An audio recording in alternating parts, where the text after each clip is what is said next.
네, 안녕하세요. 저는 사회분과장 유재현입니다.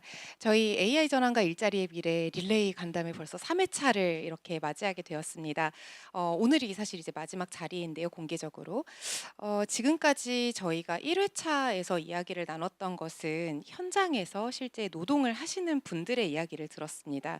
그래서 실제 콜센터 현장에서 어떻게 하면은 AI 기술이라는 것이 단순히 어떤 사람을 비용으로서 대체되는 존재가 아니라 역량을 더 강화할 수 있는 존재로서 더 나아갈 수 있게 만드는 그런 보조적인 도구로서의 AI가 어떤 기술을 가져야 하는가, 이제 그런 이야기들에 대해서 논의를 했고, 또한 더 나아가서 직능의 차원에서 어떻게 하면 역량을 강화할 수 있도록 실질적인 제안들이 필요할까, 이런 논의들을 좀 집중적으로 첫 시간에 이야기를 했습니다.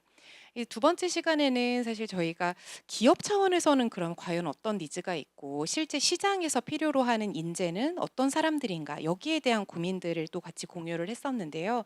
여기에 대해서 이제 VC신과 그리고 실제 경영학 계열에 계시는 분들의 이야기를 들으면서 과연 우리는 어떤 식으로 그 AI 시대의 일자리에 대해서 같이 이야기를 나눠야 할 것인가, 이런 이제 구체적인 이야기들을 나눈 바가 있습니다. 저희 이제 연사님 막 도착을 하셔 가지고, 네, 지금부터는 그래서 이야기를 나누고자 하는 내용이, 그럼 이제 세 번째로 우리가 노동계 현장과 그다음에 산업계의 시장의 이야기들, 그 같이 맞물리는 부분들에 대해서 좀 논의를 했다면, 오늘은 AI 전략위원회 차원에서는 그렇다면 AI로 인해서 바뀌어가는 이런 일의 미래에 대해 우리는 어떤 방식으로 좀 대처를 해나갈 것인가, 어떤 제도적인 뷰를 가져갈 것인가에 대해서 좀 더 구체적으로 논의를 해봤으면 합니다. 그래서 저희 오늘 두 분 모셨는데요. 테크앤로벤처스의 구태현 대표님 오셨고, 또 우리 산업연구원에서 민순홍 부용구 위원님, 박사님 오셨습니다. 두 분께서는 뭐 워낙에 또 이제 두 분 다 너무 저명하신 분들이시기도 한데요. 일단 뭐 구태현 대표님의 경우에는 저도 예전에 VC 씬에 있었다 보니까 정말 기술에 어떻게 보면 최전선에 있는 그런 스타트업들에게는 어떤 기술 변화에서의 난감한 일이 있으면 구태현 변호사님을 이제 항상 생각을 하고는 했었던 기억이 납니다. 그래서 굉장히 든든한 버팀목이 되어 주셨던 분이시고요. 또 우리 민순홍 박사님의 경우에는 산업연구원에서 실제 인공지능과 노동의 미래에 대해서 정말 산업연구, 어떤 이제 기업 차원과 그런 시장 씬에서의 이야기들, 그리고 이거에 대한 정책적인 논의를 굉장히 이제 철저하게 해주셔서 저희가 굉장히 또 감명받게 또 읽고 또 이렇게 모시게 되었습니다. 네, 그러면은 저희가 너무 사설이 좀 길어졌는데요. 오늘 이제 먼저 구태현 대표님부터 모시고 이야기를 들어보도록 하겠습니다. 네, 안녕하세요. 방금 소개받은 구태환입니다. 네, 국가인공지능전략위원회는 우리나라가 AI 3대 강국으로 도약하는 목표하에 너무나 중요한 자리와 또 여러 가지 전략들을 제시해주고 계셔서 저도 마음으로 깊게 후원하고 있는 그런 곳입니다. 여기 와서 이런 말씀을 드릴 수 있게 돼서 굉장히 마음 부담이 심했고요. 하지만 저도 개인적으로는 일자리 현장에서 많이 고민하고 있는 이슈이기 때문에 함께 제 일을 해결해 본다는 생각으로 고민하고 자료를 만들었습니다. 그 이미 3회차가 진행되고 있는 주제로 알고 있고요. 이미 두 번에 걸쳐서 좋은 말씀들이 오고 가셨기 때문에 그 앞에 논의에 누가 되지 않도록 또 연장선상에서 말씀드릴 수 있도록 하는 고민을 많이 담았고요. 그, 네, 그래서 어, 네, 그렇습니다. 또 한 가지 축은 저는 이제 한편으로는 전문직으로 일을 하고 있습니다만 또 투자 생태계, 스타트업 생태계에 한 16년 정도 깊게 발을 담그고 있습니다. 그 스타트업들을 이 모바일 생태계가 시작된 2010년부터 함께 가까이서 지켜보았고요. 감사하게도 지금 이제 조 단위로 성장한 당시에는 스타트업들을 옆에서 도울 수 있는 기회도 있었고, 그래서 2016년도에는 코리아 스타트업 포럼이라는 곳을 그 당시에 열심히 일하시는 그 스타트업 대표들과 함께 공동 창립을 해서 올해가 만 10주년이 되는 해이기도 합니다.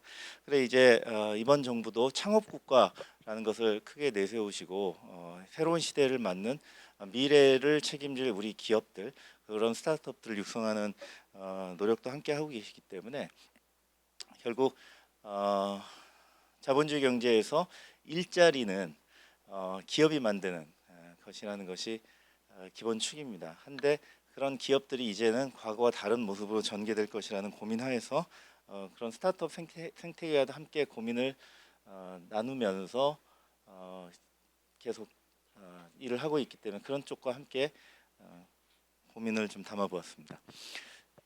문제 진단으로부터 좀 시작해 보겠는데요. 작년 초에 우리나라 한국은행 이창용 총재님께서 하신 말씀입니다. 우리나라 거시경제를 가장 크게 바라보고 계시는 분인데 우리 이제 과거에 수십 년간 고도 성장을 해서 여기까지 온 한강의 기적을 이룬 나라 아니겠습니까? 그래서 1%대 성장을 위기라고 하는 것은 과거의 고도 성장이 익숙해진 것이고 사실 선진국들은 다 그런 상황이지만 하지만 우리는 좀 근본적인 문제가 있다. 구조조정 없이 새로운 성장 동력이래 신산업을 키우지 못해서 잠재 성장률이 장기적으로 0%에 수렴할 것이라는 이런 진단을 하셨습니다. 이거는 좀 전에 말씀드린 대로 스타트업 생태계, 즉 혁신 산업의 현장에 있던 저에게는 너무나 정확한 말씀이셨거든요. 2010년대부터 최근까지를 돌이켜 보면 우리나라 디지털 변환의 중요한 길목에 서 있었는데요. 디지털 변환을 하려는 기업들이 바로 혁신 산업 또는 스타트업들이었습니다. 근데 아시다시피 우리는 이제 기존 직업과의 갈등, 기존 산업과의 갈등을 해결하기가 매우 어려웠던 그런 경험을 알고 계시죠. 그래서 신산업이 그렇게 많지 않습니다. 사실 우리나라가 챗 GPT라는 오픈 AI의 LLM의 세계 최대 유료 사용자 국가라고 하지 않습니까? 그 정도로 새로운 산업에 익숙하고 휴먼 캐피탈의 전문성이 제일 높은 나라인데 다 서비스 산업입니다. 아시다시피 지금 미국이 전 세계적으로 관세 공격을 하고 있는 가장 큰 주요 이유는 미국은 제조업이 약하고 서비스 강국이기 때문 아니겠습니까? 제가 지금까지 살아오면서 이렇게 AI에 이렇게 많은 돈을 지불해 본 적이 없습니다. 지금 통신비보다도 훨씬 많이 지불하고 있거든요. 보통 한 4-5개 정도를 월 20불씩 쓰거나 어떤 건 200불씩 내니까 몇십만 원을 내고 있는데요. 그것은 관세 공격의 대상이 되지가 않았습니다. 근데 그런 등등의 말씀입니다. 뭐 거시경제 차원에서 좀 더 안에 들여다 보면 좀 전에 한국은행 총재 진단과 같이 이제 2040년대까지 잠재 성장률이 0%에 갈 것이라는 걸 한국개발연구원 KDI가 보고서를 통해서 한국은행과 함께 같은 일치된 시각을 보여주고 있고요. 이게 이제 거시경제적인 우리의 현황입니다. 이것은 일자리와 깊이 관련이 있는 거죠. 새로운 산업은 새로운 일자리인데 새로운 일자리가 만들어지지 못하는 상황에서 우리가 AI 3대 강국으로 그것을 뒤집어 보려고 하고 있는 겁니다.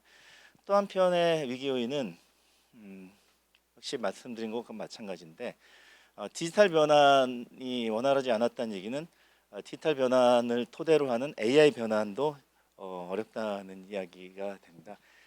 잘 아시다시피 AI는 여러 가지 인적 자원도 있어야 되고 인프라에 해당하는 전력과 데이터 센터도 있어야 되고 GPU도 있어야 되고 하지만 가장 중요한 게 데이터가 있어야 되죠. 그것도 양질의 데이터가 있어야 돼요. 이거는 국파모, 독파모에 참여하는 모든 기업들이 우리 과기정통부가 공급해 주시는 데이터를 갈구하고 있는 걸 보아도 할 수 있는데요. 저작권 문제 때문에 작년에 이제 저도 참여해서 공정위원 가이드라인을 개정도 하고 했는데 그러한 조치들이 너무나 간절한 이유가 바로 데이터 확보 때문인데 그 데이터는 어디서 옵니까? 디지털 플랫폼에서 옵니다. 플랫폼을 육성하지 못하고 외국 플랫폼의 어떤 산업이 지배받으면 데이터에 댐이 없는 거죠. 학습할 데이터가 없고 그래서 우리는 또 현명하게도 정부가 제조업 강국이니까 이제 제조 AX, MAX, 맥스를 지금 추진하고 있는데요. 결국 그런 것이 신세대들에게는 이제 일하고 싶은 좋은 직장의 감소로 이어져서 아시다시피 지금 현재 청년들 70만 명 이상이 일자리가 없이 쉬고 있는데 그분들이 일을 하기 싫어서가 아니라 일하고 싶은 좋은 일자리가 없다고 읽을 수도 있을 것 같습니다. 최근 3년간 21만 개 이상의 일자리가 또 감소하는 현상도 겪고 있는데 이것은 AI가 주로 노출이 심한 지식 산업 바로 이제 좋은 일자리들에서 급히 발생하고 있습니다. 제가 또 한편 본업으로 하고 있는 이제 법률 산업도 AI 공격이 시작이 되었는데요. 사실 리걸 AI는 아직 우리나라에선 초기 형태인데 범용 AI라고 할 수 있는 뭐 파운데이션 모델 LLM에서 웬만한 법률 질문이 답이 나오는 것처럼 보입니다. 그래서 국민들이 그걸 믿고 막 일들을 하시거든요. 근데 할루시네이션이 사실 엄청나요. 왜냐하면 우리나라의 법률과 판례에 특화되어 있지 않기 때문에 굉장히 큰 실수가 있고, 최근에 법원에서도 변호사들이 할루시네이션, 허위 판례나 사건 번호가 들어있는 서면들을 제출해서 지금 법원에서도, 우리나라 법원에서 공식 대응을 할 정도인데, 그럼에도 불구하고 이런 지식 산업에서의 신규 채용 수요는 매우 감소해 나가고 있습니다. 특히 청년들에게 그 위기가 집중되고 있습니다.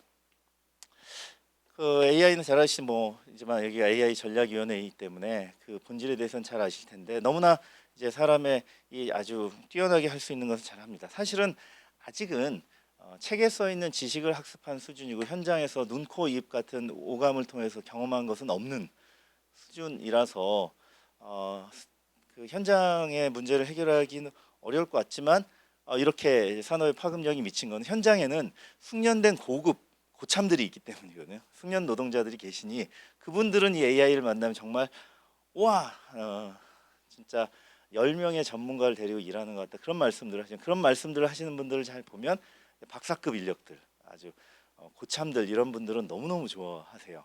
한편 아직은 책에서 읽은 지식, 실험실에서 배운 지식을 갖고 있을 뿐인 청년층에게는 바로 그분들이 에 의해서 부여되던 이 고용의 자리가 사라지고 있는 이런 상황인 거죠. 그 미국도 지식 노동자들의 일자리가 많이 줄고 있는데요. 제가 잘 알고 있는 법률 산업만 해도 대형 로펌들이 신규 변호사들 채용을 많이 줄이기 시작했습니다. 제가 속해 있는 로펌도 심각하게 고민하고 있습니다. 네, 그런 상황입니다. 그래서 저는 요것을 엔트로픽이 3월 5일 날 직업별 AI 노출도라는 걸 분석했습니다. 이 자료를 이제 보내드리기 직전에 마침 나온 페이퍼여서 그것을 보고 또 ILO가 낸 생성형 AI와 일자리라는 작년 5월달에 보고서가 있습니다. 두 가지를 참고해서 이 표를 정리를 했는데요. 이 세로축은 인지적인 노동이냐, 즉 지식 노동이냐 아니면 육체 노동이냐 축이고요. 좌우는 정형적인 일이냐 비정형적인 일이냐, 이렇게 XY 축을 이렇게 나눠서 보면 가장 위험도가 높은 곳이 지식 노동이면서 정형적인 일을 하는 분들이 제일 위험합니다. 지식 산업에 해당하는 분들이죠. 그 다음으로 이제 위험한 쪽이 지식 노동이면서 비정형적인 일을 한 쪽이 그 다음으로 위험하고요. 이 변호사 같은 전문직도 위쪽에 주로 있습니다. 그리고 그 다음으로 위험한 것이 이제 육체 노동적이면서 정형적인 일을 하는 제조업에 해당하는 거죠. 많이 반복적으로 대량의 제품을 생산하는 쪽, AI 위험도 그 다음이고, 육체 노동적이면서 비정형적인 일을 하는 쪽, 이런 쪽이 가장 덜 위험하다라고 되어 있습니다. 그러면 가장 덜 위험한 쪽이 뭔가 봤더니 돌봄, 간호, 요양, 요리, 예술, 체육도 마찬가지일 것 같습니다. 유아교육, 보육, 이런 쪽입니다. 저도 전직을 심각하게 지금 고민하고 있는데요. 저런 쪽은 또 장기간 숙련이 필요한 그런 영역이기도 하고, 안목지가 쉽게 전수가 안 되는 그런 영역이기도 한 것 같습니다. 굉장히 중요한 산업인 건 틀림없고요. 또 우리 고령화 시대로 넘어가는 한국에 있어서도 너무나 필요한 쪽이기도 하고 그렇습니다. 그래서 이제 오늘 말씀을 드릴 거, 이렇게 4대 영역을 좀 나누어서 아무래도 대체 위험이 높은 곳에 우리가 연구와 검토를 좀 집중해야 될 것 같고, 이걸 묶어가지고 다 같이 얘기하기에는 일자리의 범위가 굉장히 넓다는 것을 이해할 수가 있었고요. 왼쪽 아래에 있는 육체 노동에 가까우면서 정형적인 일은 공장인데 잘 아시다시피, 그래서 우리도 이 MAX 맥스를 통해서 산업 AI를 만드시려고 정부가 집중하고 있는 것도 바로 AI와 로봇화가 가장 적합한 업종이기 때문이기도 하고, 또 한편 우리 제조업은 그래서 진작부터 로봇 도입이 굉장히 앞서 있는 영역이 바로 또 저 제조 현장이기도 했기 때문이기도 한 것 같습니다. 근데 이제는 패턴, 반복적인 일을 단순하게 하는 그런 로봇들을 넘어서서 이제는 지능을 가지고 복합적인 일들을 사전에 프로그래밍 없이 지시에 따라 살 수 있는 그런 AI 로봇의 시대로 이제 넘어가는 과제가 저쪽에 있는 것 같고요. 그것은 전 세계 어느 나라도 수요가 마찬가지이기 때문에 저건 집중적으로 육성하고 또 발전시켜야 되는 한편, 그렇다면 뒤집어 얘기하면 그 저쪽에서의 새로운 일자리가 나올 가능성이 많지 않은 그런 것이 같습니다. 한편 지식 노동도 마찬가지인데 정형적인 일을 하는 것, 계산을 한다든지 세법 등의 확립된 규정에 따라 그것을 적용하는 일을 한다든지, 법률 업무도 그런 영역이 상당히 많이 있거든요. 고객을 응대한다든지 이런 것은 제한된 범위 내에서 반복적으로 하는 것이기 때문에 실제 현장에서 저런 쪽은 AI화가 급속도로 진행되고 있거든요. 그래서 이렇게 나눠보니 한국의 특수성이, 또 한국은행이 작년에 낸 10월 달에 나온 이슈 노트에서 인용을 했는데요. 최근 3년의 고용 변화를 분석한 자료이더라고요. 그래서 50대 이상은 오히려 일자리가 증가했고, 청년층은 그 동일한 20만 명 수준의 일자리가 감소했다는 결론입니다. 그래서 이것이 최근의 고용 현황이라서 이런 분석을 토대로 또 말씀을 이어가 보도록 하겠습니다. 그래서 저는 말씀드리다시피 아까 큰 틀에서 우리나라가 신산업을 만들어서 AI 시대를 주도하는 기업들은 이제 과기정통부와 전 부처의 노력으로 제대로 시작하고 있다고 보인다면, 이러한 기업들이 성공하고 하기에는 많은 시간이 필요합니다. 그 AI 시대에는 모든 것이 예전보다 몇 배로 빨라졌다고 얘기는 합니다만, 기업이라는 것이 자리를 잡고 성장하고 그리고 투자를 받아 기업 공개할 때까지는 과거에는 10년이 걸린다고 했는데요. 그래도 지금에라도 3년에서 5년은 걸리지 않을까 하는 생각이고, AI로 인한 시대의 변화, 또 AI의 경쟁이 너무나 빨리 바뀌기 때문에 일주일 단위로 뭐 새 버전이 나와서 이제는 어떤 게 더 좋고 다음 주에는 또 뭐 다른 게 더 좋고 하는 것이 매주 달라지는 이런 상황에서 이런 변화를 쉽게 따라잡고 이겨낼 기업들을 만들어낸다는 것은 참 어려운 일이지만, 우리는 과거에도 그렇지만 앞으로도 우리 국가적으로 노력할 때 무엇이든 해냈다는 그런 자신감과 경험이 있기 때문에 여기서 잘 해낼 것 같긴 합니다. 하지만 그 사이에도 전통적인 산업, 아까 보셨던 그래프에서 무너져 내리는 일자리들은 어쩔 수가 없을 것 같아서요. 이런 산업에서는 일자리의 개수는 전체적으로 감소하지만 그렇게 부서진 산업에서 일거리들은 여전히 남아 있고 사람이 필요한 부분은 있을 것 같습니다. 그래서 큰 틀에서는 일자리에서 일거리로 바뀌어지는 시대가 될 것 같고, 우리 고용의 미래는 이러한 시대의 변화를 정확히 바라보면서 이에 맞게 제도적으로 부족한 부분 또 필요한 부분을 채워야 되지 않나 그런 생각하고 있습니다. 그 노동 시간이 생산성 향상으로 감소한 것은 역사의 긴 틀을 보면 분명합니다. 과거에는 해 뜨기 전부터 일해서 해 질 때까지 일해도 내 가족 또는 뭐 자기 가족의 생계를 유지하기가 어려웠던 시절들이 역사의 대부분이라면, 산업혁명 이후에는 또 지금 현재 이르러서는 훨씬 적은 노동을 하고 있고, 우리는 이제 40시간 이하로 내리려는 노력도 하고 있는데요. 100년 전에 케인즈가 기술 발전으로 2030년경 인류는 주 15시간만 일하게 될 것이라고 얘기했는데, 2030년 아직 4년밖에 안 남았는데 가능할까 싶은데, 부분적으로 어떤 산업은 그렇게 될 수도 있을 것 같습니다. 그렇게 AI 발전이 빠르고요. 한국은행 분석으로 생성형 AI의 도입은 업무 시간이 평균 3.8시간 정도 단축될 거다. 그럼 주 40시간 기준으로 보았을 때 1.5시간입니다. 벌써 30시간대로 내려간다는 분석을 이미 하고 계시고요. 그 제이미 다이먼은 AI 기술 덕분 다음 세대는 주 3.5일 근무가 표준이 될 것이라고 합니다. 이미 유럽에는 저렇게 가고 있는 나라도 있죠. 영국 등 선진국에서는 주 32시간 근무를 이미 확대하고 있는 나라도 있다고 해요.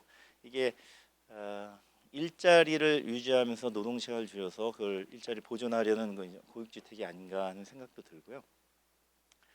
또 노동 시간이 단축돼가는 그런 역사적인 흐름이라는 것, 그리고 몇 차례에 걸친 산업혁명, 그리고 이제 제대로 꽃피워지고 있는 4차 산업혁명이 이 노동 시간 감소의 폭을 더 키울 것이라는 생각이 많이 들고 있습니다. 그러면 이렇게 노동 시간이 감소하면 GDP가 어떻게 될 것이냐? 특히 아까 처음에 살펴본 대로 잠재 성장률, GDP 잠재 성장률이 장기적으로 0%에 수렴할 것이라는 그런 불안한 진단이 나오고 있는 상황에서요. 잘 아시는 AI 최대 강국 미국은 이것도 맥킨지의 작년 보고 그리고 골드만삭스의 보고서 그리고 한국은행의 작년에 2월 달에 이슈 노트 등을 토대로 분석한 것인데 장기 전망입니다만 2027년부터 2035년까지 미국 기준으로 노동 생산성은 15%가 향상되고 글로벌 GDP는 7%가 증가된다는 분석이 이들 기관으로부터 나오고 있습니다. 그래서 우리가 결론적으로는 AI 3대 강국의 이라는 목표를 성공적으로 달성해 나간다면 이와 같은 전망을 그대로 상당 부분 받아낼 수 있지 않을까. 그렇다면 생산성이 증가해서 GDP가 증가된다면 일자리의 감소가 지금 걱정하듯이 크게 문제가 되기보다는 노동시간의 감소를 통해서 또 충분한 어떤 소득을 발생시킬 수 있지 않을까 하는 그런 생각이 듭니다. 이 AI 경제에서 낙오의 비용은 굉장히 큰데요. 지금 현재 투자가 무지막지합니다. AI를 선도국, 추격국, 낙오국으로 분석할 때 글로벌 AI 민간 투자 집중도가 이것도 스탠포드의 하이라는 곳에서 HII 그리고 IMF, UNDP의 자료들에서 종합한 것인데 스탠포드 분석에 의하면 미국이 전 세계 AI 민간 투자의 89%, 중국이 8%, 그리고 한국 포함 기타 나라 3%입니다. 이런 이제 엄청난 자본력의 차이에서도 우리는 나머지 나라 중에서도 사실상 이제 3대 강국에 해당하는 위치를 유지하고 있고 앞으로도 더 잘할 것이기 때문에 더욱더 집중해야 된다는 그런 생각이 많이 들고요. 이 AI 선도국이 되지 못할 경우에는 말씀드린 대로 성장을 기대하기 어렵고 역성장을 하게 될 것이라서 AI 전략이 너무나 중요할 것 같다는 생각이 듭니다. 과거 제가 아까 처음에 말씀드렸지만 사실 우리나라는 디지털 변환이 성공적으로 됐다고 하기 어렵습니다. 정보통신부가 2013년에 내세웠던 게 디지털 강국, 데이터 강국이었는데 그 당시 너무나 적합한 국가적 목표였었는데 아시다시피 모든 산업에서 디지털 변환에 있어 강한 저항이 발생했습니다. 우리 타다 금지법으로 대표되는 또 원격 의료 금지 그리고 각종 공유 경제가 모두 가로막혔었는데요.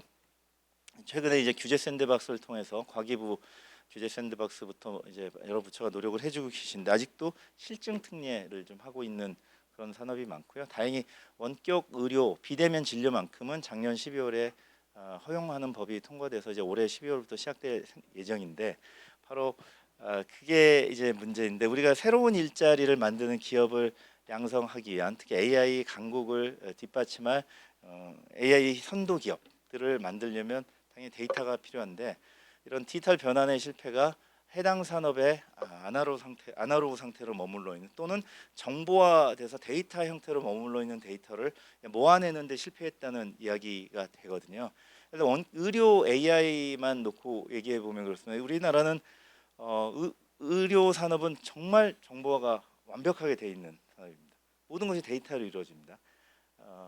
의사 선생님들이 모니터에 검진 결과를 전부 보시고 환자와 함께 의료 현장에서 진료를 보시는데 다만 그 의료 데이터는 의료법과 개인정보보호법 등등에 묶여서 AI 개발을 위해서 활용되고 있지 못합니다. 부분적으로 이제 병원에서 의사 선생님들이 IRB라는 윤리위원회 심의를 받아서 개발을 하십니다만 국가 전체적으로 보면 의료 데이터의 활용을 통한 의료 AI의 개발은 대단히 부진한 상황입니다. 사실 의료 AI라는 것을 내세우고 있는 기업은 소수이지 않습니까? 뷰노나 루닉 같은 회사가 부분적인 영역에서 상장에까지 이르긴 했습니다만 전체적으로는 그렇습니다.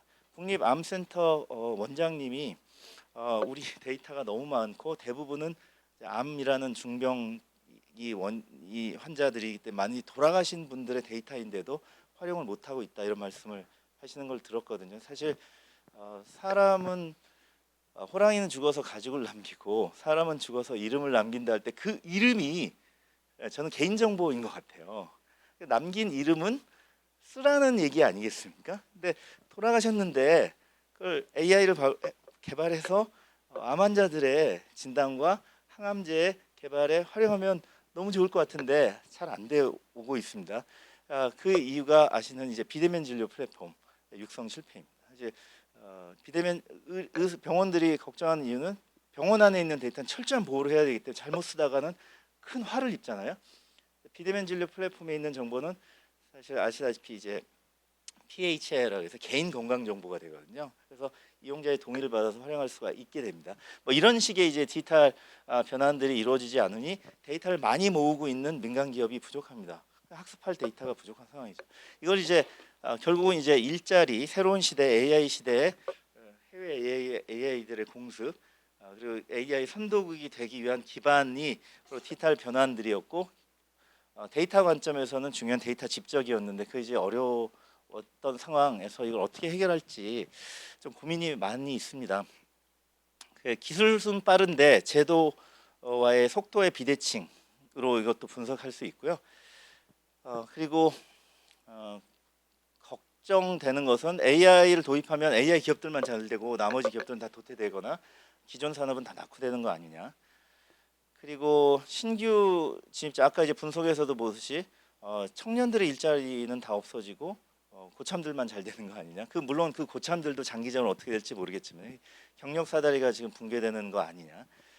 또 실직에서 이제 안전망 이런 사회적 안전망을 어떻게 해결할 것이냐 이런 문제들이 여기서 도출되는 것 같고요. 이 AI 전환에서 이 네 가지를 굉장히 고려하면서 진행되어 갈 것으로 보입니다. 그래서 저는 그 ILO와 OECD EU AI 액트에 관한 EU 정책 프레임 등을 좀 종합해서 이렇게 정리를 했는데요. 시간이 많지 않아서 결론부터 말씀을 드리도록 했습니다. 결국 중요한 질문은 AI의 3대 강국이 되어가는 우리 한국이 그 AI가 만든 생산성과 부를 누가 어떻게 나눌 것인가 그 과정에 어떻게 참여하게 할 것인가라는 문제로 환원해서 이것이 해결돼야 될 5가지 과제로 보았고요. 그것이 지속 가능한 고용 생태계를 만들 수 있을 것이다라고 생각을 하였습니다. 크게는 당연히 이제 직무 전환을 지원하는 또는 산업 간 전환을 지원하는 AI 전환에 관한 기금이 마련되어야 될 것 같습니다. 그래서 기존의 국가가 벌어들이는 세제 중에서 AI 전환으로 혜택을 보는 산업에서 걷어들이는 세금, 특히 법인세는 AI 전환 기금으로 목적을 전환해서 활용해야 되지 않나 하는 생각이고요. 한편 일자리가 산업 간의 AI 적응도에 따라서 무너지는 속도가 많이 다른데요. 그것들이 심한 산업 아까 보셨다시피 4가지 축에 있어서 AI로 인한 일자리 감소가 보다 집중되는 그런 산업에 있어서는 이제 노동시간 단축을 포함한 근본적인 고려가 필요할 것 같고 한편 말씀드린 대로 일자리가 무너지는 산업은 그래도 일거리가 남아있을 가능성이 높으니 그 일거리들을 잘 보장하고 거기서 종사하는 노동자들에 대해서 이걸 잘 보장해주는 인프라가 필요할 것 같고요. 한편 소상공인이나 벤처기업, 스타트업 같은 식으로 막대한 비용이 들어가는 AI 인프라를 갖추기 어려운 곳에서는 국가가 이를 공공재로서 좀 공급해줘야 되는 그런 과제가 있을 것 같고요. 그리고 이런 것들을 종합해서 이제 생활보장형 새로운 시대 안전망을 입법하는 법제도가 뒤따라 가야 될 것 같습니다. 그걸 신사회계약 입법이라고 말씀드릴 수 있겠는데요. 그 뒤에는 이것들을 이제 각각 설명한 자료들입니다. AI 전환 기금은 AI 3대 강국 추진에 맞춰서 AI 도입으로 증가한 산업 섹터에서의 법인세 수입은 일정한 부분을 기금으로 전환해서 전환이 어려운 산업의 근로자 지원 그 산업에서는 특히 이제 일자리 감소가 심하지 않겠습니까? 그들에게 여러 가지 지원 목표를 설정해서 지원해주는 지원 체계가 필요할 것이라고 생각합니다. 이때 이런 기금을 통해서 전환기의 사회적 갈등을 최소화하고 사회적 합의를 이끌어내서 AI 전환을 국가적 목표로 성공적으로 달성할 수 있게 하는 그런 기반이 될 것 같고요. 이제 유럽이나 이런 곳은 이제 로봇세 같은 것을 도입해서 이걸 해결하자고 하는데요. 물론 장기적으로는 이 법인세가 전부 로봇세가 될지 모르겠습니다. 왜냐 AI 기업밖에 살아남지 않고 나머지 기업이 거의 없어진다면 그냥 그 기업이 내는 세금은 다 로보스가 되지 않겠습니까? 그거는 장기적으로는 해결될 목표라고 하는데 우리가 이제 우리나라 같은 구조에서 추가적인 세제를 도입하는 것에 논의가 쉽지 않을 것이라는 점 등등 또는 일반 세제를 증설하는 것은 기업들에게 큰 부담이 될 수 있다는 것을 고려하면 그것은 좀 장기적인 목표로 두고 우선은 기존에 걷어지는 세금 속에서 실질적인 분석을 통해서 이 기금의 재원을 확보하는 그 방향이 어떨까 하는 생각이 듭니다. 그럼 이런 기금은 어디에 쓰냐에 대해서 한국조세재정연구원 또는 OECD 조세정책 보고서 등에서 좀 정리를 했는데요. 우선 그러한 AI 영향으로 실직이 많이 발생하는 산업에서 실직자들의 기본소득 또는 전환 소득을 지원하고 그리고 전 국민이 새로운 시대에 맞는 재교육을 받을 수 있도록 하는 교육 사업에 지원하고 그리고 청년들이 해당 산업에 쉽게 진입할 수 있도록 하는 어떤 인턴십을 마련하는 기금 등으로 쓸 수 있을 것도 같습니다. 그럼 이런 기금은 어떻게 연구하고 분석하고 결정하고 마련하느냐라는 것은 국가적인 거버넌스가 필요할 것 같고요. 이에 대해서 뭐 여러 가지 아이디어가 있을 수 있을 것 같습니다. 한편 지금 같은 이제 노동 시간을 유지할 것이냐라는 측면에서는 이미 정부가 주 4.5일제를 추진하고 계시더라고요. 작년 말에 이미 우리 고용노동부에서 2026년 업무 보고를 하셨는데 주 4.5일제 도입 지원 시범 사업을 올해부터 시작하고 하고 있음이 이미 정부 발표가 나와 있기 때문에 이 부분은 우리 국가 정책으로 잡혀 있는 부분이라서 넘어가도록 하겠습니다. 그다음에 이제 과거에는 우리는 일자리 즉 직업을 중심으로 보았었는데 이미 아시다시피 디지털 전환이 이루어진 때부터 일자리가 일거리로 과업 중심으로 변화하고 있다는 것을 잘 알고 계실 거고요. 또 플랫폼 강한 플랫폼 시장 점유율 상당한 플랫폼에서 일하는 플랫폼 노동자들은 상당한 소득을 보장하고 있다는 점도 우리가 이미 알고 있습니다. 앞으로는 AI 시대에는 AI가 직접 해결하지 못하는 곳에서 이런 일거리들이 굉장히 보편화되는 시대가 될 것 같고요. 우리가 완전한 로봇 세상이 된다는 것은 먼 훗날이기 때문에 이러한 일자리가 일거리로 변환되는 부분에 있어서는 좀 국가적인 정책이 필요한데 고용보험은 아시다시피 과거에는 일자리 정규직에게 부여되고 그것이 일종의 혜택으로 느껴졌는데요. 이제 이미 특수고용직 노동자, 특고 노동자라고 하죠. 그쪽에서는 부분적으로 플랫폼들과의 협의에 따라서 노사 협의라든지 이런 것들이 도입되고 있는 것을 볼 수가 있는데 이런 곳에 있어서 좀 더 연구를 통해서 고용보험의 확대가 필요하다 싶었는데 역시 연구를 해보니 고용노동부가 작년 이미 업무 보고에서 이걸 추진하고 계십니다.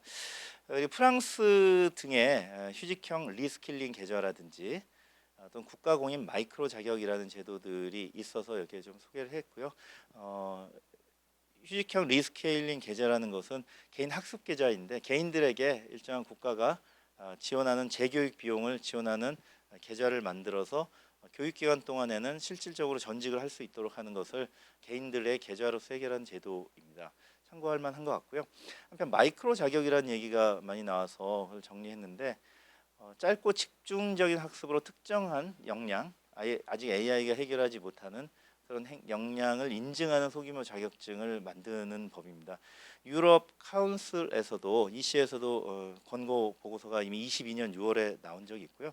OECD에서도 23년 3월에 관련 보고서가 나와서 그 EU 쪽에서 또 OECD에서는 이를 표준화하는 작업이 진행되고 있는 것 같습니다. 교육도 이에 뒷받침이 되어야 될 것 같은데 마이크로 학위 이런 것들도 가능할 것 같습니다. 지금 대학이라고 하면 4년이라 되는 긴 시간을 투입해서 저 같은 경우 법학사, 정보보호 학위 이런 것들을 받았는데요. 이제 새로운 시대에는 좀 투입이 그렇게 과다할 필요가 있겠는가 하는 생각도 들고요. 융합학과를 만들어가는 방향과 함께 한 6개월이나 1년 정도의 짧은 기간 동안 일정한 학위를 주는 그런 마이크로 학위를 우리나라에 있는 전국의 4년제 또는 2년제 대학에서 광범위하게 도입해 주신다면 국가적인 정책으로 이것이 승화될 수 있을 것 같고요. 이런 것은 사실 지금 이제 사설 학원이나 이런 데서 전문 교육 기관 이런 데서 해결을 하거나 인터넷 강의 등으로 많이 해결하고 있거든요. 근데 지금 대학도 아시다시피 입학생이 많이 줄어들고 있고 한데 이 대학의 혁신과도 관련이 있는 것 같습니다. 즉 대학이 우리나라의 전 세계에서 가장 강한 고등교육 인프라에서 이런 일자리의 변화를 뒷받침하는 그런 변화가 함께 이루어지면 매우 좋을 것 같다는 생각이 듭니다. 한편 이제 AI 3대 강국에 맞춰서 이 공공재로서의 AI 인프라를 좀 생각해 봐야 되는데 특히 잘 아시다시피 이제 기업이 무너지면 그나마 있던 일자리도 없어지는 것이기 때문에 소상공인 SME를 위한 저가이면서도 또 안전하고 표준적인 AI 모델을 보급하는 체계가 좀 갖춰져야 될 것 같습니다. 물론 이걸 이용하는 비용도 보존해야 될 것 같은데 이런 바우처 같은 것들은 이미 국가가 사업으로 많이 하고 계셔서 저가 있는 코리아 스타트업 포럼의 회원사 중에 이 AI 공급자에 해당하는 회사들은 이 바우처를 많이 소개하고 있더라고요. 한편 이건 중소상공인데 이것이 중소벤처기업부의 올해 전략에도 들어있어서 좀 바람직한 방향이라고 보고요. 한편 그 정책에 이제 좀 없는 부분들은 그뿐 아니라 소상공인뿐 아니라 전 국민 상대로 한 이 디지털 AI의 교육이 학교 교육제도에 좀 반영이 돼야 될 것 같은데요. 솔직히 말하면 지금 중고등학교 교육에는 전혀 그런 기미는 없습니다. 저도 중학생, 고등학생 자녀를 가지고 있는데 아침부터 저녁까지 수능 준비만 아직 하고 있는 상황이거든요. 근데 저 같은 경우 이제 중학생이 있는데 5, 6년 후에 대학에 갈 때 그때 세상 그리고 그 대학을 나올 때인 한 10년 후의 세상은 완전히 달라져 있을 것 같은데 국영수 위주로 공부해서 과연 어떻게 생존할 수 있을까 좀 그런 걱정이 되기도 해서 당연히 이 공공재는 우리 교육 인프라도 중요한 공공재 아니겠습니까? 이쪽도 함께 좀 고민을 해야지 될 거고 그게 일자리 대책이기도 할 것 같다 그런 생각이 들고요. 공공 데이터 확대는 많이 하고 계시고 우리 공공 데이터 제공위원회 등등등 분쟁조정위원회도 있는데 최근에 특히 공공 저작물 개방도 상당한 부분 가이드라인을 바꾸기도 했고요. 하지만 좀 더 획기적인 공공 데이터의 개방이 좀 이루어져야 할 것이라고 생각합니다. 아무래도 정부가 가장 많이 데이터를 확보하고 공급할 수 있는 주체이기 때문일 것 같고요. 그리고 여러 가지 분야에서 이러한 새로운 일거리형 기업들에게는 규제가 막혀져 있는 부분들이 있을 수 있는데 규제 샌드박스를 통해서 일거리 창출형 AI 서비스를 시도하는 스타트업 또는 혁신 기업들에게는 규제 샌드박스를 통해서 혁신 실험과 실증 특례를 유연하게 할 수 있도록 좀 지원해 주시면 좋을 것 같습니다. 그래서 이걸 종합해서 이제 제도화해 나가는 것이 새로운 사회계약 입법이라고 말씀드릴 수 있겠고요. 우리가 AI 3대 강국이 된다고 한다면 바로 이런 이제 제도적인 보장이 연착이 되어야 될 것 같습니다. 네, 그래서 뭐 반론들도 혹시 있을 수 있어 자료에 좀 포함을 시켜놨고요. 좀 실행 우선순위도 말씀을 드렸는데 우선적으로 즉시 실행해야 될 것은 지금 일자리 붕괴가 좀 급히 진행되고 있는 산업들이 분명히 있을 텐데요. 아까 말씀드린 지식 노동과 그리고 정형적인 업무를 주로 하는 그런 산업이거나 직급 드릴 텐데요. 그런 쪽에 충격 완화와 안전망을 도입하는 여러 가지 제도를 우선적으로 좀 실행을 해야 될 것 같고 그리고 말씀드린 이제 AI로 인한 생산성을 재분배하는 세제 개혁이라든지 이런 것들을 구조적으로 좀 진행해야 될 것 같고 정부가 추진하는 노동시간의 개혁은 뭐 진행이 될 것 같고요. 그리고 일단 근로자 또는 노동자 본인들에게 새 시대를 적응할 수 있게 하는 역량 강화에 대한 것들을 또 급히 지원해야 될 것 같고 말씀드린 대로 새로운 시대에 맞는 새로운 자격들을 쉽게 인증받아서 노동시장에 공급할 수 있게 하는 이런 포트폴리오들을 만들어내는 이런 것들인데 이것을 이제 단기적으로는 왼쪽에 있는 충격 완화 안전망 구축 그리고 적응과 협업 쪽을 먼저 시행해 나가면서 연구 과제를 통해서 구조적인 개혁과 경로를 설계하는 것을 장기적으로 추진해 나가는 전략이 어떨까 그렇게 생각을 하고 있습니다. 네, AI 기본법의 이념도 그렇지만 AI와 인간이 함께 공존하는 것이 결국 미래의 안전한 일자리 또는 우리나라 AI 3대 강국의 모습이라고 생각되고요. AI가 만든 시간과 부를 일자리 보호를 넘어서 생활 보장으로까지 승화시키는 일, 그래서 고된 일은 AI가 하고 굉장히 중요한 일은 인간이 하면서 더 잘 살 수 있도록 하는 그런 사회를 만들어 나가는 것이 바로 오늘 논의의 핵심이 아닐까 싶고, 그래서 제 짧은 생각을 좀 정리해 보았습니다. 감사합니다.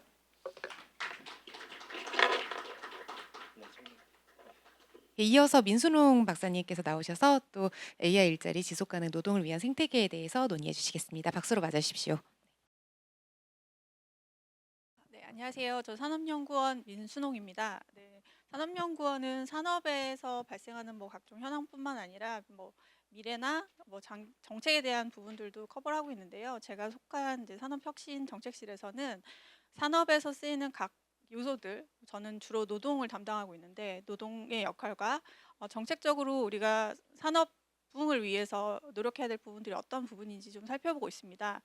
저희 실에서는 19년도부터 AI가 산업에 어떤 역할을 할 것인지에 대해서 분석을 시작했는데요. 저는 이제 주로 AI와 노동에 대한 부분을 담당하고 있습니다. 앞서서 1차, 2차 그리고 구태현 대표님께서 노동과 일자리 그리고 AI에 대해서 많은 좋은 말씀을 해주셨는데, 저는 이제 AI와 일자리 그리고 지속 가능성에 대해서 오늘 좀 말씀을 드려보고자 합니다. 네. 내용은 다음과 같이 구성될 예정이고요. 첫 번째로 AI가 고용과 직업에 대해서 미치는 영향을 간단하게 말씀드리겠습니다. 생각을 해보면 AI도 사실 일종의 테크놀로지라고 생각을 하면 되는데, 이제 이 테크놀로지 중에서 우리가 그동안 봐왔던 속성이 있고 그렇지 못한 속성이 있어서 지금 많은 부분이 혼란스럽고 또 불투명한 부분들이 있는 것 같습니다. 그래서 기본적으로 테크놀로지가 새로 생겼을 때 이게 일자리라는 것 그리고 직업이라는 것에 어떻게 영향을 미치는지를 생각을 해보면, 직접적으로는 우리가 AI라는 새로운 기술을 사용하기 위해서 창출되거나 소멸되는 노동이 있을 것이고요. 그다음에 그 새로운 AI로 인해서 새로운 기술로 인해서 생성되는 새로운 종류의 직업이 있을 것입니다. 그래서 왼쪽에 AI 도입에 따라 파생되는 기존 직업, 기존 일자리에 대한 노동 수요 증가 부분이 있을 것이고, 그다음에 AI와 공존하는 시대에 우리가 AI를 사용하기 위해서 새롭게 생성되는 직업이 있을 것입니다. 그리고 중간에 보시면 이제 제가 간접 효과라고 설명을 했는데, 기존의 직업이 단순히 노동 수요가 늘거나 주는 것뿐만 아니라 직업의 속성 자체가 변하는가, 이것이 이제 기존 직업의 과업 태스크라고 하는 부분들이 재구성되고, 어떤 부분들은 자동화되고 어떤 부분들은 증강이라고 표현했는데 인간이 더 잘 워킹할 수 있도록 도와주는 부분들이 있을 거라고 생각합니다. 그리고 이제 전반적으로 새로운 기술이 우리 경제 전체의 프로덕티비티, 생산성이라는 것을 높이게 되면 사실 기존에 우리가 쓰고 있는 제품들의 가격이 떨어지고, 그다음에 그것들이 더 접근성이 높아지고, 이로 인해서 경제 성장이 더 가속화될 수 있는 부분들이 있습니다. 그렇다고 하면 이 자체로 인해서 노동 수요가 늘어나는 그런 긍정적인 효과도 있을 것이라고 생각합니다.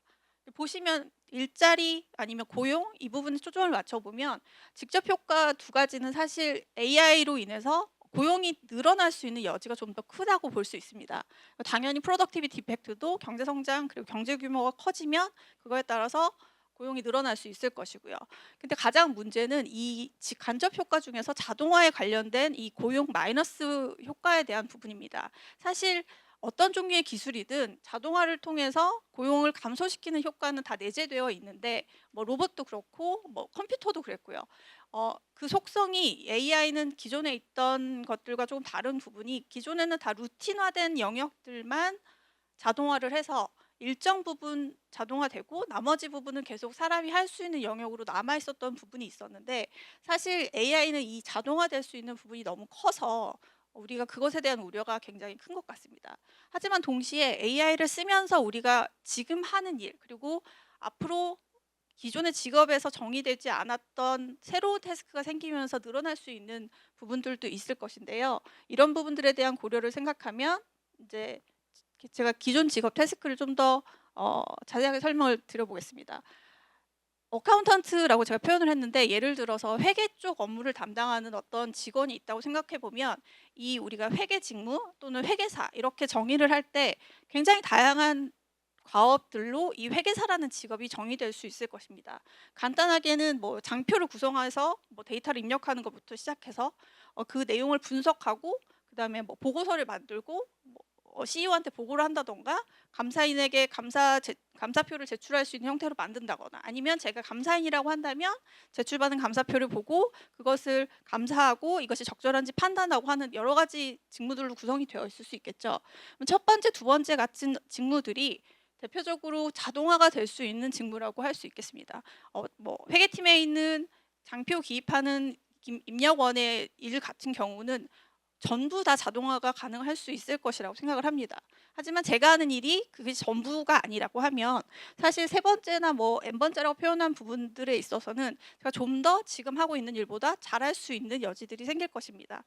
AI를 통해서 데이터를 분석한다고 하면 기존에 했던 일들보다 훨씬 더 자세하고 깊이 있게 분석을 할 수도 있을 것이고요. 제가 스스로 찾지 못한 인사이트를 AI와 함께 일하면서 찾을 수도 있을 것입니다.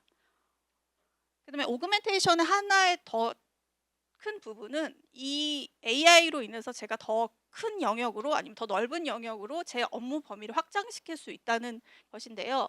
지금 여기서는 뭐 회계사라고 예를 들어서 말씀을 드리면 AI 프로그램으로 인해서 제가 하던 일의 절반 정도를 자동화할 수 있다고 하면 사실 제가 똑같은 일을 한다고 하더라도 절반의 시간만 투자를 해서 똑같은 이 성과를 낼 수 있겠죠. 그러면 제가 만약에 n+1번의 태스크가 없다고 했을 때는 기존에 10명이 했던 일을 5명만 가지고도 똑같이 일을 수행할 수 있기 때문에 사실 아까 오토메이션에 의한 고용 마이너스 효과가 실질적으로 고용을 5명 줄이게 되는 효과가 될 것입니다.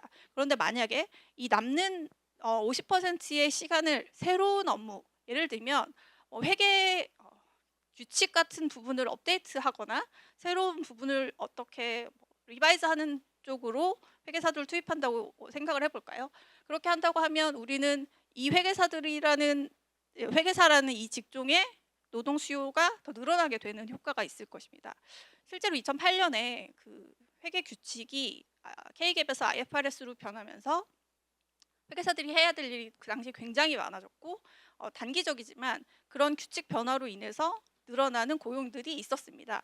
그러니까 AI 자체가 회계 규칙을 바꿔야 되는 그 어떤 트리거가 되지는 않지만 회계사들이 원래 하던 업무에서 자동화되는 부분들이 생기면서 그 역량을 좀 더 구체적으로 뭐 회계 기준이나 어떤 우리가 기존에 분석하지 못했던 부분들까지 커버하는 것까지 우리가 영역을 좀 더 넓혀보자 이런 식으로 생각을 하면 기존 태스크에서 우리가 할 수 있는 일이 좀 더 늘어나게 되는 것이고 이런 일들은 AI가 사람과 함께 일하면서 우리의 역량을 좀 더 늘릴 수 있는 부분이라고 생각하시면 될 것 같습니다. 그러면 결국에는 그 AI 일자리 변화는 오토메이션이 줄이는 고용을 나머지 직간접 효과가 얼마나 커버할 수 있느냐에 따라서 결정될 것입니다. 사실 지금은 불확실한 부분이 너무 크기 때문에 이 자동화에 따른 마이너스 고용이 너무 우려되는 상황이라고 생각을 하는데요. 그렇다면 AI와 노동시장의 현재는 어떤지 잠깐 살펴보겠습니다. 실제로 AI 도입과 활용이 고용을 줄였을까요? 먼저 AI 도입이 기존 직업의 노동 수요 증가에 대한 연구 결과를 잠깐 살펴볼 텐데요. 예를 들면 AI 개발을 위해서 실제로 소프트웨어 프로그래머를 고용한다든지 하는 부분들이 AI 도입에 따른 기존 직업 노동 수요 증가라고 말씀드릴 수 있을 것 같습니다. 네. 기업 활동 조사가 저희 국가 통계 중에서 AI 활용 여부를 직접적으로 묻는 통계 중에 하나입니다. 왼쪽의 그래프를 보시면 이게 산업별 AI 도입률 추세를 나타내고 있는 것인데요. 이 기업 활동 조사에서 지금 2023년 기준으로 보면 전체 조사 대상 기업 중에 한 6% 정도가 AI로 활용하고 있다고 응답을 했습니다. 근데 이제 여기서 하나 주의해서 보셔야 할 점은 기업 활동 조사에서 조사하는 AI 활용은 실제로 기업 단위에서 어떤 AI를 도입했는지에 대한 부분을 묻기 때문에 개별 직원들이 자기 스스로 원해서 또는 챗GPT 같은 것들 구독해서 쓰는 AI가 아니라 뭐 제조업 같은 경우에는 스마트 팩토리를 만들기 위해서 어떤 새로운 AI 시스템을 그 회사에 커스터마이징해서 쓰거나 하는 부분들에 대한 조사를 하기 때문에 실질적으로 저희가 기대하는 것보다 굉장히 사용률이 낮게 나타납니다. 근데 이와 반면에 이제 저희 OECD가 국가별로 AI 활용도를 발표하는 것들이 있는데요. 그거는 이제 정보화 활용 조사 거기서 조사한 걸 기준으로 하고 있는 걸로 알고 있습니다. 그래서 23년 기준으로 보면 한 30% 정도가 AI를 활용한다고 쓰는데 이제 그 데이터는 기업 단위에서 AI를 도입하는 것뿐만 아니라 그 개인들이 챗GPT와 같은 구독형 서비스를 하는 것까지 같이 포함하고 있기 때문에 그 조사마다 활용이 조금 차이가 있다는 점을 염두에 두시고 보셔야 됩니다.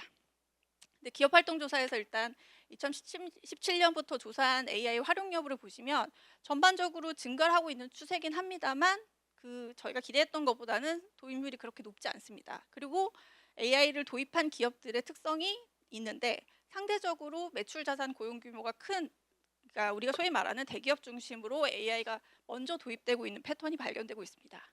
그리고 기대했던 것처럼 정보통신 분야, 금융업, 교육업 순으로 이제 도입 순서가 높은데요. 실질적으로 이제 정보통신 같은 경우에는 당연한 결과라고 생각하실 수 있고 금융업이나 교육업 같은 경우에는 이게 데이터와 연결되어 있는 부분들이 많은데 AI를 활용하기 위해서는 AI가 학습할 수 있는 어떤 규격화된 형태의 데이터가 필요한데 그런 규격화된 데이터를 잘 제공할 수 있는 업종의 속성이 있고 그다음에 금융업 같은 경우에는 일단 기본적으로 자본력이 있기 때문에 AI를 좀 더 빠르게 도입할 수 있는 그런 환경이 갖춰졌다고 볼 수 있을 것 같습니다. 네. 그래서 이것들을 분석해 봤을 때 그럼 AI를 도입한 기업은 도입하지 않은 기업에 비해서 AI를 도입하기 전과 후를 비교해 봤을 때 실제로 고용이 늘었는가라고 했을 때 한 5에서 10% 정도 고용이 늘었다고 발견이 됐습니다. 근데 이게 약간 주의를 해야 되는 부분이 2022년 데이터까지를 썼을 때는 유의미한 결과가 나오지 않았거든요.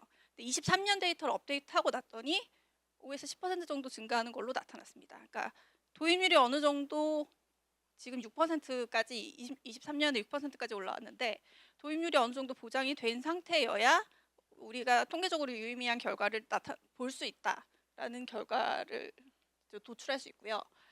이 부분은 이제 앞서 분석한 거는 이제 연도별로 2018년과 19년, 19년과 20년 이렇게 비교했다고 하면 이거는 전체적으로 2018년 이후로 AI를 도입했다고 한 다음에 계속적으로 쓴 기업과 그렇지 않은 기업을 비교했을 때는 계속적으로 썼다고 한 기업은 고용이 한 5% 증가한 걸로 보이지만 사실 이게 통계적으로 유의하지는 않습니다.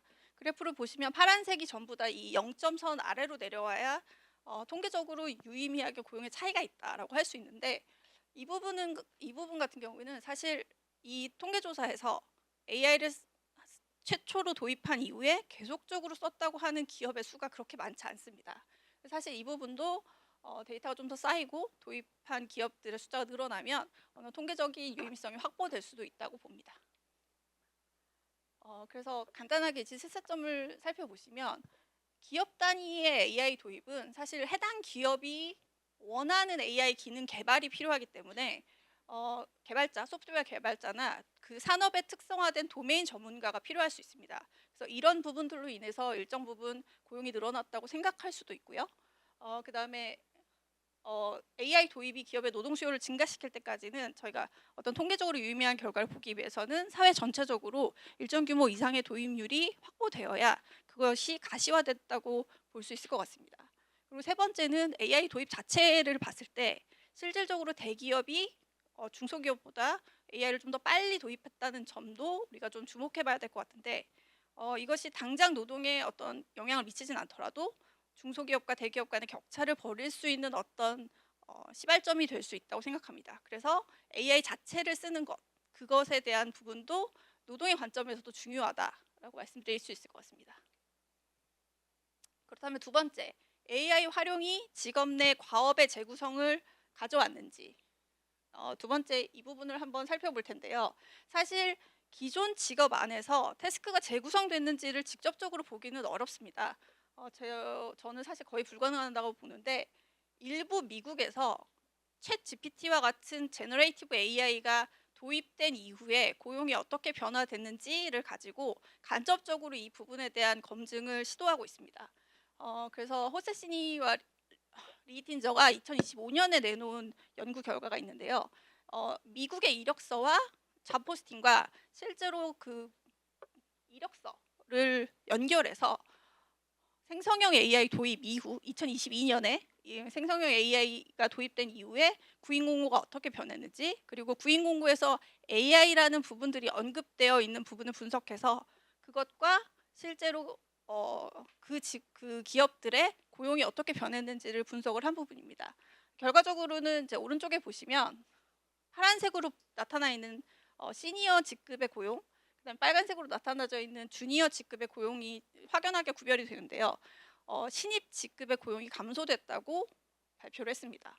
근데 이 신입 직급의 고용이 감소한 직업이 AI의 노출도가 높은 직업에 한정되어 있다는 부분에서 AI가 일정 정도 기존 고용 형태의 또는 노동시장 환경을 변화시켰다는 부분을 저희가 알 수 있습니다. 비슷한 연구 결과가 25년에 또 나왔는데요. 이거는 이제 미국의 급여 처리 회사의 급여 내용을 가지고 분석을 한 부분입니다. 어떤 직급에 누가 얼마를 받아갔는지에 대한 데이터를 분석한 결과로 봤을 때 이것도 앞서와 비슷하게 AI 노출도가 높은 직업에서 시니어 직급의 고용은 변하지 않았는데 주니어의 채용이 감소했다는 것이 나타났습니다. 보시면 소프트웨어 디벨로퍼나 커스터머 서비스 직업이 실제로 AI 노출도가 높은 직업으로 분류되는 직업인데요. 보시면 이제 파란색으로 표시되어 있는 초기 노동시장 진입 초기 단계의 고용이 감소하는 것을 볼 수 있습니다. MIT는 이런 현상을 이제 직급과 포지셔닝에 따라서 AI가 자동화하는 것과 증강하는 것의 직무가 다르기 때문이라고 분석을 한 바가 있습니다. 뭐 예를 들어서 AI가 없는 소프트웨어 개발자 그룹을 가정을 해보면 시니어 개발자 한 명에 여러 명의 주니어 개발자들이 팀을 이루어서 일을 할 것입니다. 그래서 시니어 개발자가 프로젝트를 관리하고 핵심적인 부분에 프로그래밍을 하고, 그 다음에 주니어 프로그래머들이 코딩한 것들을 리뷰하고, 이런 식으로 업무가 구성되어 있을 것이고요. 주니어 개발자 같은 경우에는 프로그램들을 코딩하는 것이 주된 업무라고 할 수 있겠죠. 그리고 이 팀들은 서로의 업무를 리뷰하고 커뮤니케이션하는 방식으로 작동을 할 것입니다. 이때 그 AI가 신규 주니어 1을 대체했다고 가정을 하거나, 아니면 여기에 그냥 AI가 도입됐다고 생각할 수도 있겠죠. 그러면 이 AI는 사실 시니어 개발자가 하고 있는 여러 가지 직무 중에 프로젝트 관리 같은 부분의 시간을 약 25% 정도 줄였다고 분석을 하고 있습니다. 대신에 그 남는 시간을 핵심 프로그래밍 코딩하는 부분에 썼다고 발표를 했습니다. 이 부분은 똑같은 시니어 프로그래머의 직무에 어떤 부분은 자동화를 하고 어떤 부분은 증강을 했다는 결과라고 보실 수 있을 것 같아요. 그리고 주니어 개발자의 경우에도 기존에 프로그래밍 했던 부분에 코딩하는 부분의 업무가 훨씬 더 높아졌다. 그러니까 일반적인 주니어 프로그래머의 업무도 증강이 되었다고 볼 수 있습니다. 그렇다면 주니어 1을 대체한 오토메이션 효과와 주니어 2와 관리자의 증강이 서로 상충되는 부분이 있는데, 이 결과의 넷이 우리의 고용을 전반적으로 바꿀 수 있는 부분이라고 할 수 있습니다. 네, 그래서 두 번째 결과를 보시고 시사점을 생각을 해보면, 같은 이름의 직업이라고 하더라도 연차와 포지션에 따라서 사실 구성되는 그 업무는 좀 다를 것입니다. 그렇기 때문에 AI가 도입됐을 때 어떤 포지션에 있는 사람은 증강이 될 수도 있고 어떤 포지션에 있는 사람은 대체가 될 수도 있는 것이고요. 그뿐만 아니라 더 큰 차원에서 봤을 때는 우리가 노동법이라는 법의 제도, 법의 보호를 받고 있느냐 그렇지 않느냐의 차이에 따라서 실제로 내 고용이 보호가 되느냐 되지 않느냐에 대한 부분도 있을 것입니다. 실질적으로 미국의 사례를 보여드렸지만, 그리고 미국은 노동이 굉장히 유연하게 돌아가는 사회이긴 하지만 기존의 인력을 해고하는 데 드는 비용은 신규 직원을 뽑지 않는 비용보다 훨씬 높습니다. 그러니까 해고가 가능하더라도 비용이 높다면 기존에 있는 직원들을 계속 활용하는 방식으로 쓰지 신규 직원을 뽑지 않을 요인이 기업들에게 더 큰 것이죠. 그런데 문제는 지금은 그렇게 할 수 있다고 하는데, 이게 5년, 10년 지나서 시니어 직급들이 퇴직을 한다고 하면 그 시니어 직급에서 수행해야 되는 일을 누가 수행할 수 있을 것이냐. 주니어를 키워내지 않는데 어떤 시니어가 우리를 기다리고 있을 것인가 하는 문제입니다.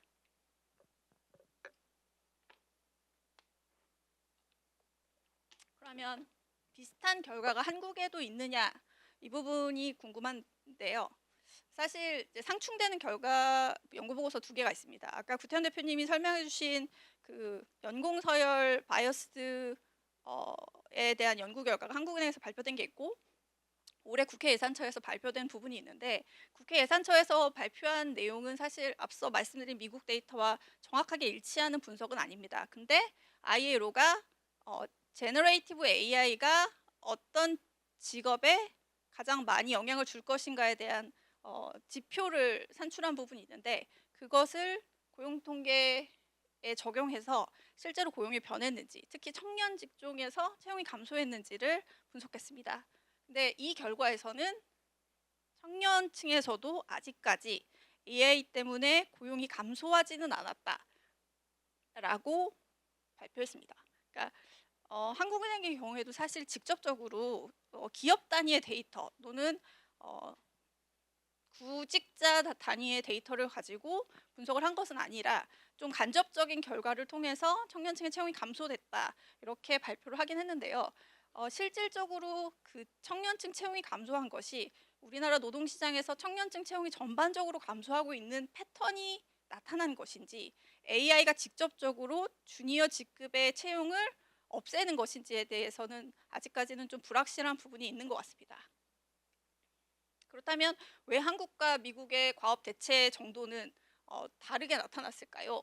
라고 생각을 해보시면 왼쪽 그래프는 이제 엔트로픽이 올해 발표한 AI의 이론적인 펑션과 실제적으로 사용하고 있는 펑션의 차이를 비교한 부분입니다. 클로드라는 AI를 분석한 내용인데 실제로 파란색이 보시면 AI의 그 이론적인 커버리지고 빨간색이 저희가 지금 사용하고 있는 영역이라고 할 수 있습니다. 실제로 우리가 기술적으로 구현할 수 있는 부분과 실질적으로 업무에서 사용하고 있는 부분의 괴리가 아직까지는 굉장히 크죠. 그리고 이 영역별로 사용하고 있는 게 국가 간 편차도 굉장히 큽니다. 한국 같은 경우에는 AI가 지금 업무에서 사용되고 있는 비중이 미국보다 더 높다고 할 수도 있는 상황이긴 한데 보시면 업무 위임도가 상대적으로 낮습니다. 그러니까 보조적인 도구로 내가 이 업무를 했을 때 한번 살펴볼까? 이 정도로 생각을 하거나 이 업무를 맡긴 다음에 리뷰를 하거나 해서 결과적으로는 사람이 하는 일로 결론이 나는 부분이 많은 것이죠. 그리고 미국과 한국에서 어느 부분에서 이 AI를 가장 많이 활용하는지를 비교한 부분인데 사실 이제 미국에서 제일 높은 부분이 소프트웨어 프로그래밍 관련된 부분이고 한국도 그 부분이 상당히 높게 나타납니다. 그러니까 최신 자료를 계속 업데이트하면 사실 한국에서도 AI가 주니어 직급의 채용을 좀 저하시키는 역할을 하고 있다는 결과가 발견되지 않을까라는 부분이 기대가 되고 있는데요. 사실 저희 연구원도 이 부분에 대한 결과를 좀 추정하기 위해서 올해 그리고 내년 과제를 진행할 예정입니다. 그리고 세 번째는 이제 AI와 공존하는 시대에 실제로 AI가 직업을 창출할 것인가, 그 다음에 어떤 직업을 창출할 것인가를 생각해 볼 수 있습니다. 뭐 예를 들어서 컴퓨터 같은 경우도 많은 직업들을 만들어냈죠. AI 같은 것들도 AI도 많은 직업을 창조할 수 있을 것이라고 생각합니다. 그러니까 이 부분은 우리가 기존에 말하지 않았던 새로운 영역의 직업들을 만들어내는 것인데요. 사실 AI가 할 수 있는 많은 일들이 있지만 AI가 그 AI 기능을 잘 활용하기 위한 직업도 있을 것이고 AI가 잘 할 수 있지만 AI에게 시켜서는 안 되는 직무를 컨트롤해야 되는 직업도 생길 수 있을 것이라고 생각합니다. 첫 번째 기술 창조자 같은 경우에는 AI가 뭐 데이터나 모델링에 굉장히 성능이 뛰어난 부분들을 우리가 잘 쓰기 위해서 어떤 종류의 직업들이 생길 수 있을까라는 부분들을 생각할 수 있을 것입니다. 예를 들면 뭐 데이터 큐레이터 같은 부분들, 아까 말씀드렸던 것처럼 금융업이나 교육업처럼 지금도 AI가 잘 활용할 수 있는 데이터 체계를 구축하고 있는 산업들이 있고 그렇지 못한 산업들이 있다고 하면 이 데이터 큐레이터 같은 전문가들이 할 수 있는 영역들이 점차 커질 것이고 그거에 대한 수요가 늘어날 것이라고 생각을 합니다. 두 번째는 가치 지휘자라고 하는데요. 사실 AI는 윤리적인 판단을 하는 주체는 아니기 때문에 우리가 그 결과물을 쓸지 말지, 그다음에 이거를 해도 되는지 해도 하면 안 되는지에 대한 부분은 저는 철저히 인간의 영역으로 남겨둬야 될 필요가 있다고 생각합니다. 그렇다고 하면 이 부분들에 대한 업무도 새로 생성되어야 될 필요들이 있고요.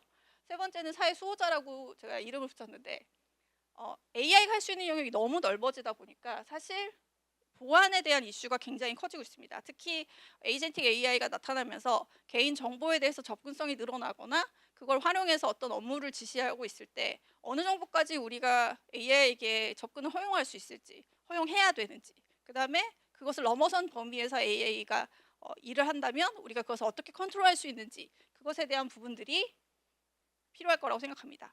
그래서 이러한 종류의 직업들이 새로 창조될 것이라고 예측이 되고 있는데, 사실 이건 미래에 관련된 부분이기 때문에 어떤 직업들이 얼마나 많이 생길지에 대한 부분은 아직까지 좀 불투명한 경우들이 있습니다.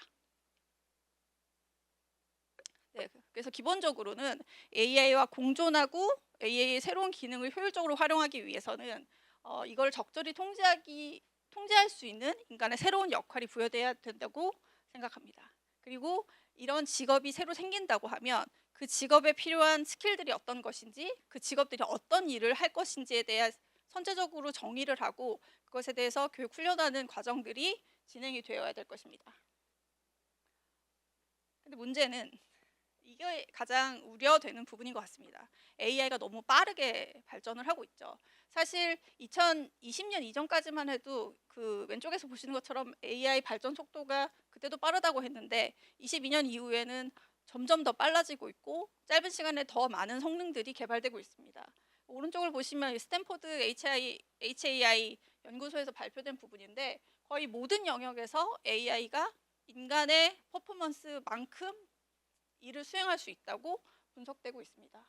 이 발전 속도가 계속된다면 사실 저보다 더 똑똑하고 훨씬 나은 AI가 존재할 수 있는 것이죠.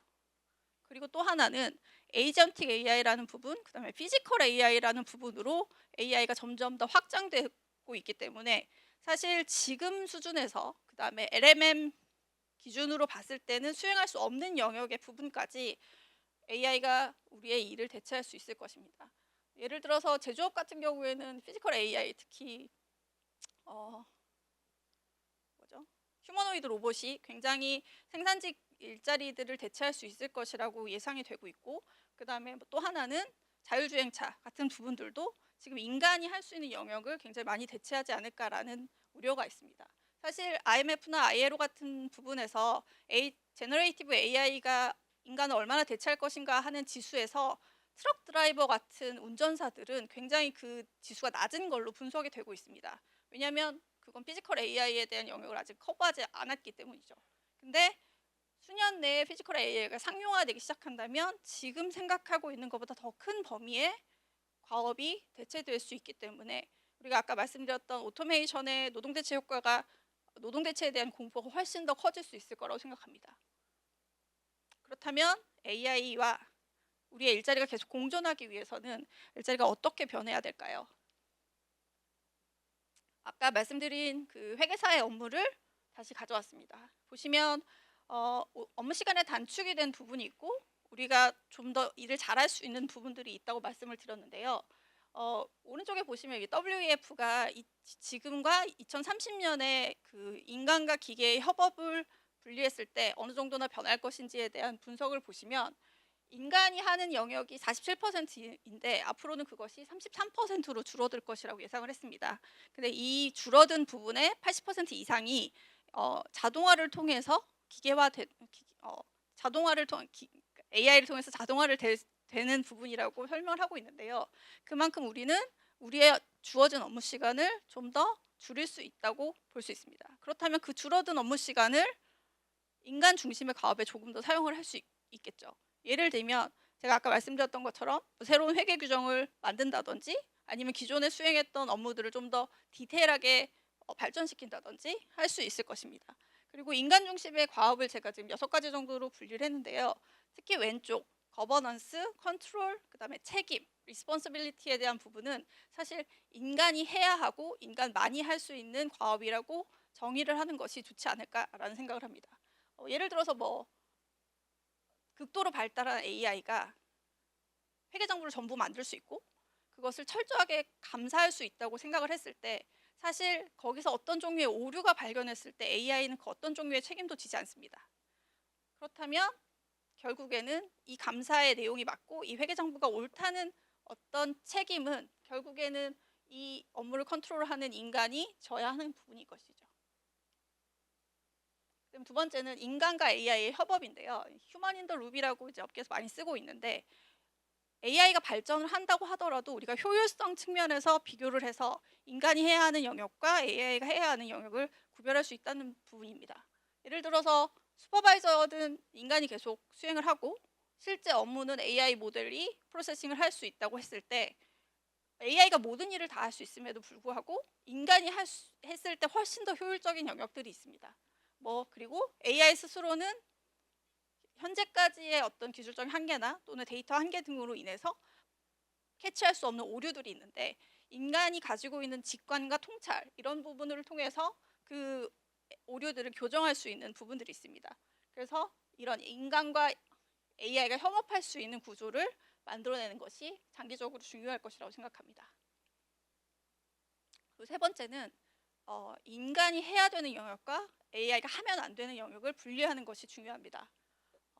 지금 보시면 오른쪽에 어보이드 AI라고 했을 때 감정적인 지능, 그러니까 뭐 예를 들어서 심리 상담 같은 경우를 AI에게 맡겨도 되는 것인가? 지금까지의 현상을 봤을 때는 그러면 안 되는 걸로 보입니다. 특히 미국 같은 경우에는 챗 GPT와 상담을 하면서 자살을 한 청소년이 발생했다고 보고된 사례가 있는데요. 실질적으로 AI가 수행을 하면 안 되는 영역을 적절하게 설정을 할 필요가 있습니다. 그다음에 두 번째는 그 영역을 보호하기 위해서 규제나 법령 같은 부분들이 제정되어야 될 필요가 있겠죠. 물론 개인이 챗 GPT의 심리 상담을 하는 것을 어떻게 막을 수 있을 것인가, 이 부분에 대해서는 좀 더 논의가 필요하지만 실질적으로 법으로 보호할 수 있는 부분이 있는지, 그다음에 그것을 규제할 수 있는 부분이 있는지 이런 것을 논의하는 것, 이런 것부터는 사람이 실제로 할 수 있는 업무들이라고 생각합니다. 그다음에 규제와 법령에 따라서 신규 직업이 발생하면 그 직업이 해야 되는 일, 그다음에 그 직업이 책임져야 되는 일, 이런 부분들을 제정하는 것도 중요한 것이겠죠. 예를 들어서 사이버 시큐리티에 대한 수요가 높아진다고 했을 때 그러면 그 사이버 시큐리티가 해야 되는 업무의 범위가 어디까지인가?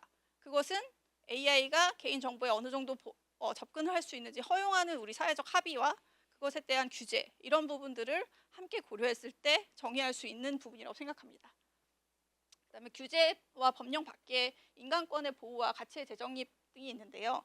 사실 규제로 모든 것을 해결할 수는 없기 때문에 사회적 가치에 대한 합의를 우리가 다 같이 만들어 나가야 되는 부분들이 있을 것입니다. 이러한 부분들에 대해서 특히 인간의 일에 대한 가치, 이런 부분들을 어떻게 좀 더 보상할 것인가, 이런 부분들도 좀 더 분리를 하고 그것에 대한 역할을 사람들이 직접 수행해야 되는 부분들이 있겠습니다. 그렇다면 AI 시대의 핵심 스킬과 양성을 어떻게 해야 되느냐? 제가 이거는 워크플레이스에서 흘러가야 되는 이제 워크 프레임워크를 간단하게 설계를 한 것인데요. 우선 각 산업별로 AI 시대에 우리가 추구해야 되는 비전들이 있겠죠. 제조업 같은 경우에는 스마트 팩토리 같은 것을 통해서 좀 더 제조 공정을 더 스마트한 형식으로 자동화를 할 수 있다든지, 의료 같은 경우에는 AI를 활용해서 어떻게 진단을 좀 더 정확하고 빠르고 효율적으로 할 것인가 하는 그런 종류의 목표를 설정할 수 있을 것입니다. 그러면 그 부분에 있어서 이 비전을 수행하기 위해서 우리가 AI를 어떻게 활용할지, 그리고 지금에 있는 업무 프로세스를 어떻게 인간과 AI가 나눌지, 그리고 AI를 쓰면서 어떤 프로세스가 새롭게 도입될지, 이런 부분들을 고려해야 될 것이고요. 그렇다면 이때 인간이 수행해야 되는 프로세스들에서 어떤 스킬들이 필요한가, 지금 쓰고 있는 스킬로 충분한지, 더 교육을 통해서 발전시켜야 되는 부분들이 있는지, 이런 부분들이 정의가 돼야 되고, 그다음에 그런 부분들을 학습하기 위한 우리의 노력들이 좀 더 인정받는 그런 문화를 만들어 나가야 될 것입니다. WEF가 정의한 2030년의 그 핵심 스킬들이 보시면 위쪽에 나타나 있는데요. AI와 빅데이터의 중요도는 점점 높아질 것인데 근본적으로 봤을 때 그 애널리티컬 띵킹이나 리질리언스 같은 부분들의 가치가 굉장히 높아졌습니다. 그러니까 그 기술 자체에 대한 어떤 스킬보다는 그 기술의 저변에 깔려 있는 전반적인 그 펀더멘탈한 스킬들이 좀 더 강조된다고 생각을 할 수 있을 것 같습니다. 근데 그렇게 봤을 때 지금 보시면 41%를 제외한 나머지 59%는 지금의 업무에 지금의 스킬에서 업스킬을 하거나 업스킬을 해서 그 자리를 유지하거나 아니면 업스킬을 해서 또 다른 직무로 이동을 하거나 해야 된다고 되어 있고요. 11% 같은 경우에는 업스킬링을 하기가 어렵다고 되어 있습니다. 그러니까 할 필요가 없는 게 아니라 이런 경우들은 업스킬을 할 수 없는 어떻게 보면 사각지대에 놓여 있는 노동자들이 11%가 된다고 할 수 있는데요. 이렇게 생각했을 때는 우리가 이 40%가 넘는 업스킬이 필요한 직업들에 대해서 어떻게 교육하고 트레이닝을 할 것이냐에 대한 부분을 좀 고민해야 될 것 같습니다. 그래서 왼쪽에서 오른쪽으로 가면서 단기에서 장기로 가는 스킬링, 업스킬링에 대한 부분이라고 설명을 드릴 수 있을 것 같은데요. 첫 번째로는 적응형 기술. 그러니까 단기적으로 AI라는 어떤 스페시픽한 펑션들이 나타났을 때 우리가 그것을 잘 활용해서 지금 하고 있는 업무에 어떻게 적용을 할 수 있을 것인가. 그리고 그것에 대한 교육 훈련이 무엇이 필요한가가 가장 시급하게 도입돼야 되는 스킬링 방법이라고 생각을 하시면 되고, 두 번째는 이제 전이 가능한 기술. 어떤 산업에서 인간이 수행해야 되는 스킬들이 디파인이 됐다고 하면 그 부분에 대한 전문성을 획득하는 부분이 전이 가능한 기술이라고 할 수 있겠습니다. 이 부분은 특히나 이 인간의 직관과 통찰에 연결되어 있는 부분이 높기 때문에 사실 단기간의 짧은 교육으로는 좀 습득하기 어려운 부분이 있어서 중장기적으로 봐야 되는 부분이라고 생각하고요.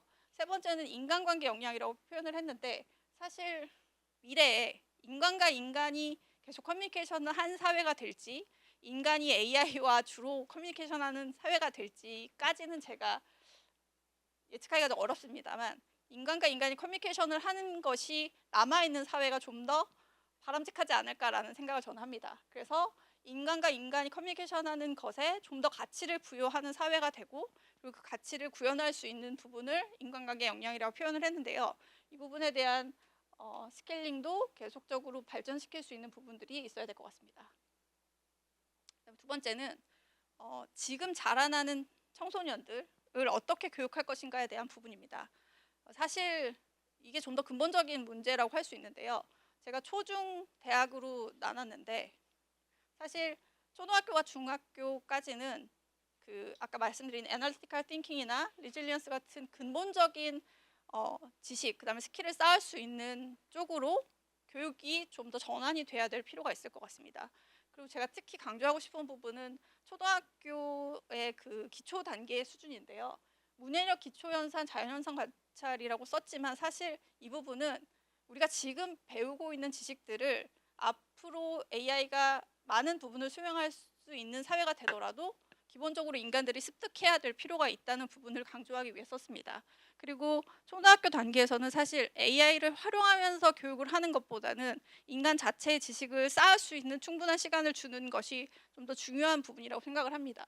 특히나 AI가 인간의 발달 과정에 개입했을 때 그것이 어떻게 발현이 될 것인지에 대한 연구가 충분히 진행되지 않고 있기 때문에 실질적으로 초등학교 단계부터 너무 어린 학생들부터 AI를 통해서 또는 AI에 위임해서 교육을 진행하는 부분들은 아직까지는 조금 위험성이 높다고 판단이 됩니다. 하지만 중고등학교, 그다음에 대학을 진학하면서부터는 이제 우리가 실질적으로 AI와 함께 사는 세상에서 어떤 스킬이 필요한지에 대한 근본적인 기술들을 쌓는 방향으로 나아가는 것이 중요한데요. 사실 저는 근본적으로는 공교육 부분이 메타인지가 가능한 인재를 육성할 수 있도록 시스템과 커리큘럼이 바뀌어야 된다고 생각합니다. 질문하는 인간과 검증하는 인간이라고 되어 있는데 AI가 내놓은 결과들을 단순히 믿는 것이 아니라 이것을 어떻게 AI가 좋은 결과를 낼 수 있도록 좋은 질문을 낼 수 있는 인간으로 성장하는 것과 그다음에 그 내놓은 결과들이 맞는지 항상 검증하고 비판적으로 사고할 수 있는 인간을 육성하는 것이 장기적으로 우리 교육이 바뀌어야 되는 방향이라고 생각합니다. 그다음에 사회적 차원에서 노동 지속 가능성을 봤을 때 이제 정부가 그럼 어떤 역할을 할 수 있느냐에 대해서 잠깐 말씀을 드리면, 우선 기본적으로 공교육 커리큘럼이나 시스템 같은 경우는 사실 국가가 진행할 수밖에 없는 부분이기 때문에 이런 부분들을 이런 부분들에 대해서 선제적으로 대응을 해야 될 것입니다. 특히 그 기초지식의 내재화 같은 경우에 저희가 2021년, 22년에 그 디지털 100만 인재 양성 같은 프로그램이 시행되면서 사실 초등학교부터 코딩 교육을 하자는 그런 얘기들이 있었습니다. 근데 지금 봤을 때는 사실 그것이 좀 필요 없는 교육이 되어버렸죠. 당시에 필요한 것과 지금 필요한 것이 다른 것처럼 이런 공교육 커리큘럼을 디파인할 때는 좀 장기적인 시각을 가지고 근본적인 스킬을 쌓을 수 있는 방향으로 개편되었으면 하는 바람이고요. 그다음에 노동자를 재학습시키는 방향에서는 국가가 좀 더 업스킬링을 할 수 있는데 주체적인 그 역할을 하는 것이 강조될 것 같습니다. 사실 지금도 국가에서 많은 종류의 재교육 프로그램을 진행하고 있는데 그것이 이제 좀 더 AI 쪽으로 발전하는 형태로 변하면 좋을 것 같습니다. 그다음 두 번째는 이제 정부가 AI가 하면 안 되는 것들에 대한 어떤 적절한 규제가 들어가야 되는 부분들이 있다고 생각을 하고요. 그건 앞에서 설명드렸던 것과 유사한데 이것은 정부가 해야 되는 일이라고 저는 규정을 하고 싶습니다. 그리고 오른쪽 같은 경우에는 기업이 해야 되는 일을 하지 않았을 때 정부가 어떻게 개입해야 되느냐에 대한 적절한 리액션도 필요할 것이라고 생각합니다. 앞서 말씀드렸던 것처럼 주니어 채용이 실질적으로 정말 줄어들고 있다면, 그리고 기업이 비용을 감소시키기 위해서 사람보다 AI를 좀 더 많이 쓰고 싶어 하는 인센티브가 있을 때 기업 그것을 정부가 어떻게 규제하거나 아니면 지원할 것인가, 이런 부분들에 대한 고민도 필요한데 구태현 대표님 말씀하셨던 뭐 소득 로봇세나 뭐 이런 부분들을 적극 활용해서 간접적으로 신입 채용을 지원할 수도 있을 것이고요. 직원의 재교육 훈련을 기업이 제공하지 않을 때 그 역할을 국가가 대신할 수도 있을 것입니다. 그리고 마지막으로는 약간 이제 스킬링과는 관련이 없지만 AI 자체가 어떤 기업의 성과와 연결되어 있다고 했을 때, 그 다음에 AI를 기업 차원에서 활용을 했을 때 우리 전반적인 노동시장의 인적 자본의 퀄리티를 높일 수 있다고 할 때 국가는 AI 활용 자체를 지원하는 방향도 고민해야 될 것입니다. 그다음에 마지막은 이게 AI가 극단적인 경우까지 모두 자동화를 할 수 있을 때 과연 인간은 어떻게 할 수 있는가에 대한 장기적인 고민도 필요하다고 생각을 하는데요.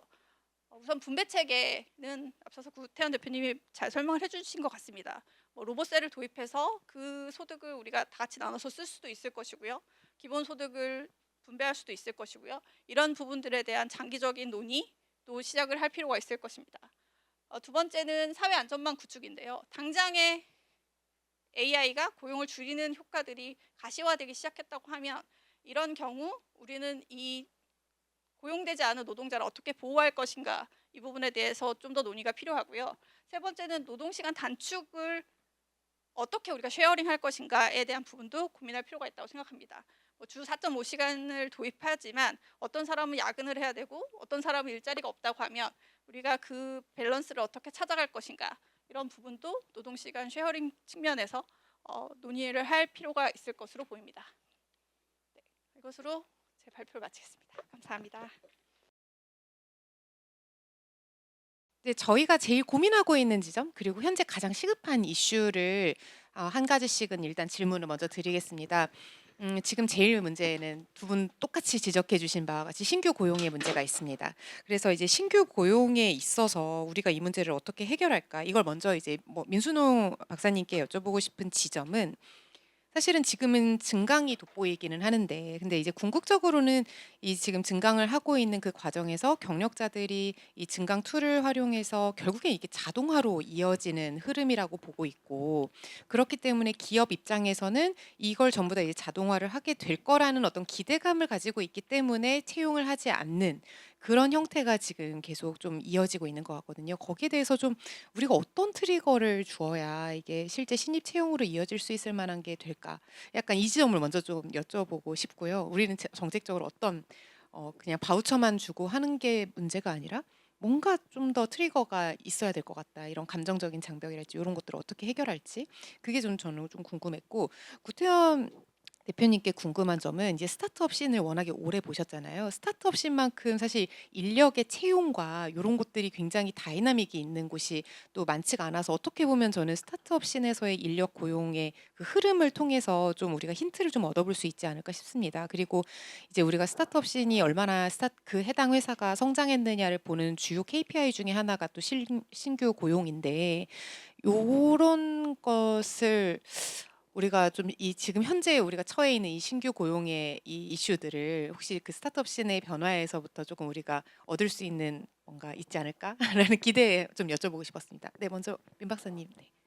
네, 신입 채용에 관련된 부분은 사실 너무 어려운 부분이고 사실 기업의 결정권이 있는 상황이기 때문에 정부가 직접적으로 채용을 더 하라고 강요하기는 어려운 부분이라서 사실 지금도 청년 채용을 늘리기 위해서 정부가 많은 종류의 정책을 시행하고 노력을 하고 있습니다. 근데 그것이 약간 저는 지금 2026년의 상황에서는 AI가 어떤 고용을 회피하는 회피하는 수단으로 쓰이는 것이 아닌가라는 부분이 좀 느껴지거든요. 그러니까 실질적으로 AI가 직원들의 업무를 대체하는 정도까지 쓰이고 있지는 못하는데 그런 어떤 종류의 기대감 아니면 뭐 그냥 실무자가 아닌 차원에서 봤을 때는 뭐 요새 챗 GPT가 다 할 수 있다고 하던데 그냥 뭐 네가 하면 되는 거 아니야 이런 식으로 사실 대응하는 그런 문화들도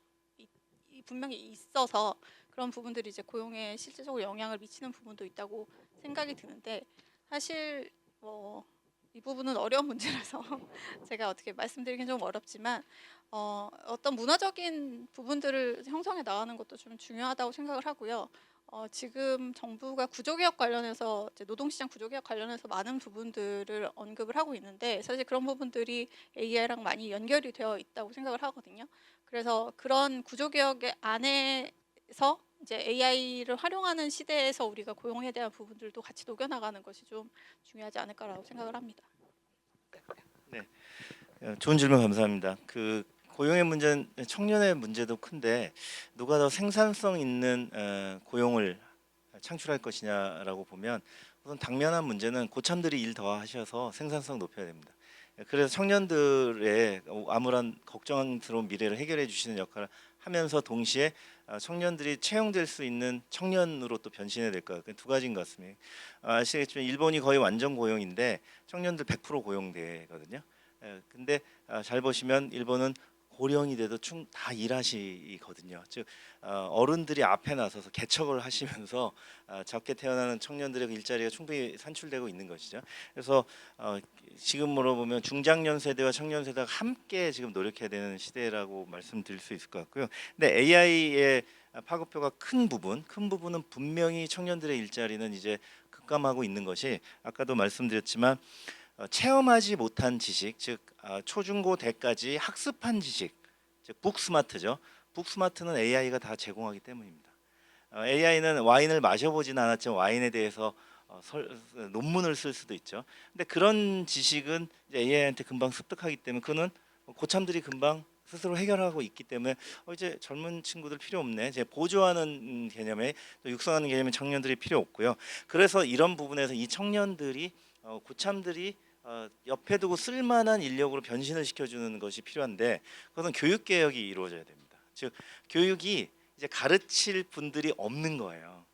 초, 중, 고, 대를 막론하고 이러한 시대에 맞는 인재를 가르치려면 그 가르치는 분들이 변신이 되어 있어야 될 거지 않습니까? 근데 지금 대학 교실에서 교수님이 말씀하시는 거 AI 녹음기가 녹음해서 강의록 그냥 나오고 근데 그 강의록 속에 교수님이 말씀하시는 것 중에 틀린 거 다 AI가 잡아내는 이런 상황에서 교수 방법이 변해야죠.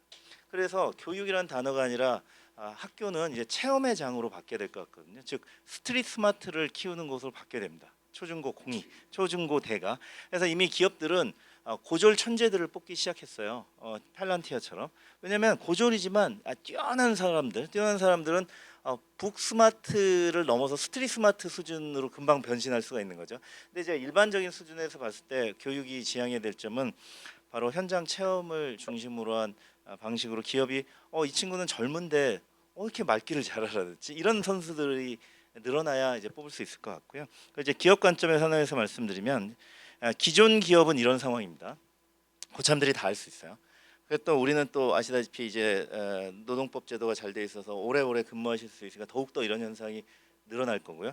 그럼 이제 혁신 기업을 키워야 돼. 혁신 기업은 말 그대로 제도의 문제가 큽니다. 우리가 옥토를 막아놓은 곳들이 많거든요. 그 옥토가 막혀 있었는데 원격 의료 산업도 그렇고 법률 산업도 그렇고 뭐 모빌리티도 그렇고 이런 옥토들을 개방하는 이제 규제 개혁이 돼서 선진국 수준으로 선진국에서는 생활형 창업이 많거든요.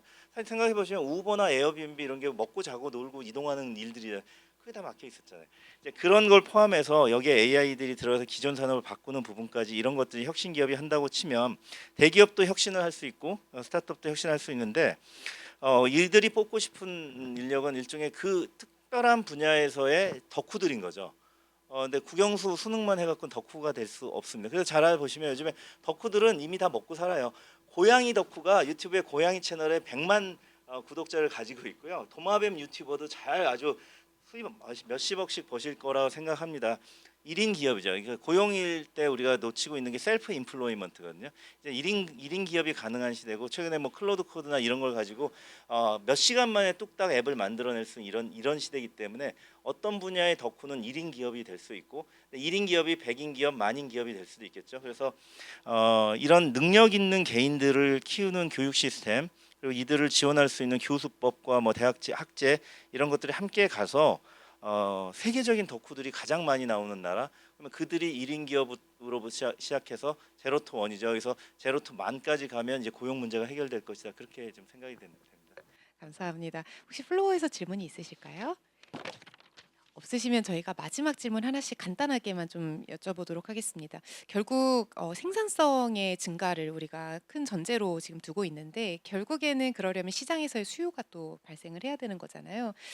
수요 없는 이제 그 상태에서 생산성만 증가하는 것은 어떻게 보면은 고용을 트리거링할 수 있는 요소로도 좀 작동하기가 어려울 수 있을 것 같아서 여기에 대해서 우리가 좀 어떻게 봐야 할지 좀 이제 약간 포괄적인 질문을 좀 드리고 싶습니다. 어떻게 하면은 좀 새로운 시장들이 발굴될 수 있고 그게 또 고용으로 이어질 수 있을지 좀 여기에 대해서 좀 고민해 보신 부분들이 있을지 일단은 뭐 구태현 대표님께는 이제 스타트업 씬에서의 그동안에 관찰하셨던 부분들 그리고 이제 민 박사님께는 실제 이제 산업 연구에서의 어떤 거시적인 흐름 등등을 통해서 한번 여쭤보고 싶습니다.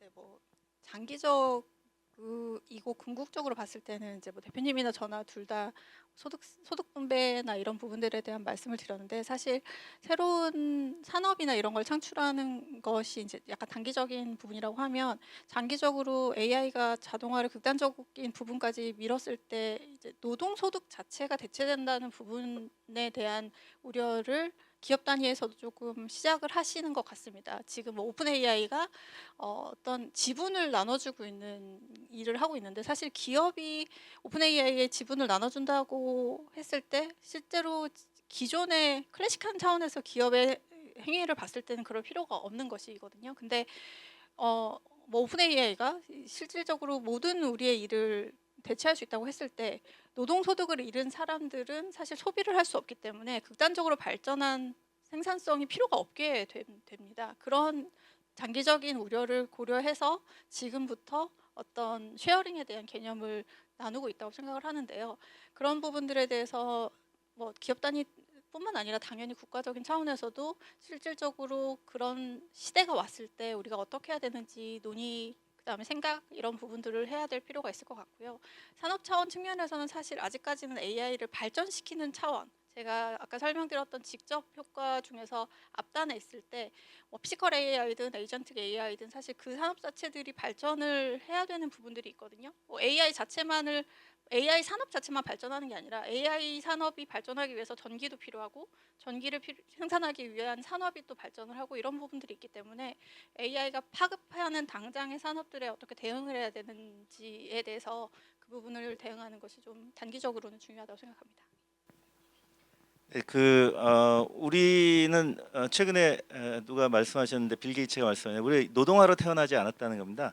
우리 로마 귀족처럼 살고 싶고 그쪽으로 가고 있는 거거든요. 근데 로마의 평화를 잘 아시면 강력한 무력에 의해서 이루어졌죠. 팍스 로마나라 그러는데 저는 이게 팍스 로보타의 시대로 가고 있다고 생각해요. 로봇에 의해서 이제 평화적인 로마 귀족처럼 살 수 있는 거죠.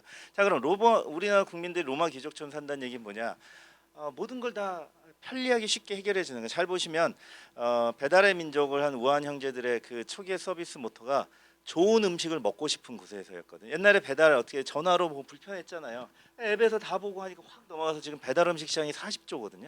전체 외식장 100조 중에 40%를 차지하는데 국민들이 매우 편리해졌죠. 자, 이런 식으로 AI 시대에 필요한 서비스는 사실 인간이 아침에 일어나서 밤에 잘 때까지 필요로 하는 것들을 공급해주는 공급 기업들이 많이 있어야 됩니다. 근데 이게 바로 뭐냐면 생활 밀착형 서비스 산업인데 이게 전통 산업하고 충돌이 많기 때문에 디지털 전환이 제일 어려웠던 곳이에요. 제 말씀 그 유명한 말 이제 로컬 이즈 글로벌이라는 게 있잖아요. 로컬이 뭐냐면 생활이에요. 생활 창업이 바로 글로벌에서 먹힌다는 거. 배달, 뭐 에어비앤비, 그다음에 차량 공유 이런 건 전 세계 어디나 똑같잖아요. 자율주행도 마찬가지고.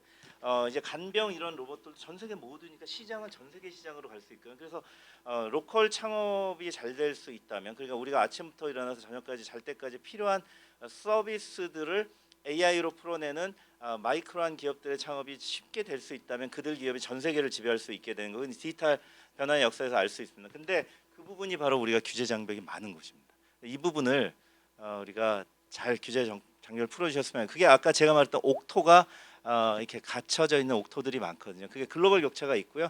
그래서 코로나 시대 이후에 미국에서 192개의 유니콘이 나왔는데 우리나라 2개 나왔다는 통계를 봤거든요. 바로 그게 코로나는 뭡니까? 갇혀 있었던 상황에서 생활에 필요한 서비스들을 그때 다들 만들어서 창업을 하기 시작했던 거거든요.